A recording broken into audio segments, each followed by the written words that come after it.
Canada ప్రధాని Justin Trudeau ఎప్పుడైతే రాజీనామా చేస్తాను అన్నాడో అప్పటి నుంచి కూడా కెనడా రాజకీయాలు వేడెక్కాయి. ముఖ్యంగా అమెరికా అధ్యక్షుడు డొనాల్డ్ ట్రంప్ చేసినటువంటి కొన్ని కామెంట్లు, అంటే కెనడా 51వ రాష్ట్రంగా అమెరికాలో చేరుకోండి, మేము మీకు సుంకాలకు పన్నులు విధిస్తాం, మీరెట్టి పరిస్థితుల్లోనూ మీరు మనగలేరు, ఇలాంటి మాట్లాడిన తర్వాత జస్టిన్ ట్రూడో అయితే రాజీనామా చేస్తానని చెప్పడం, అయితే లిబరల్ పార్టీ కొత్త అభ్యర్థిని ప్రకటించిన తర్వాత ప్రధానిగా నేనైతే రాజీనామా సంతకం చేసేస్తానని చెప్పడం జరిగింది. దాంతో ఇప్పుడు ప్రధానమంత్రిగా 5గురు పేర్లు అయితే రంగంలోకి దిగాయి. అందులో మన భారతదేశానికి చెందినటువంటి, చెన్నైకి చెందిన, కోయంబత్తూరుకి చెందినటువంటి అనిత ఇందిరా ఆనంద్ గారు కూడా ఉన్నారు. ఆమె మొట్టమొదటి హిందూ మంత్రిగా కెనడాలో పేరు సంపాదించారు.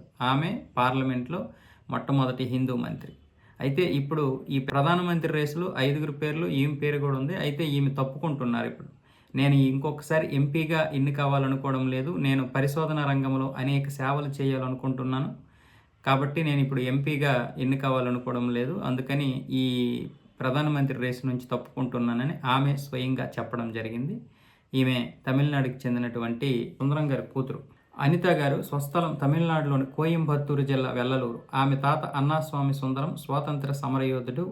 అనిత గారు కెనడాలో మొదటి హిందూ మంత్రి కూడా.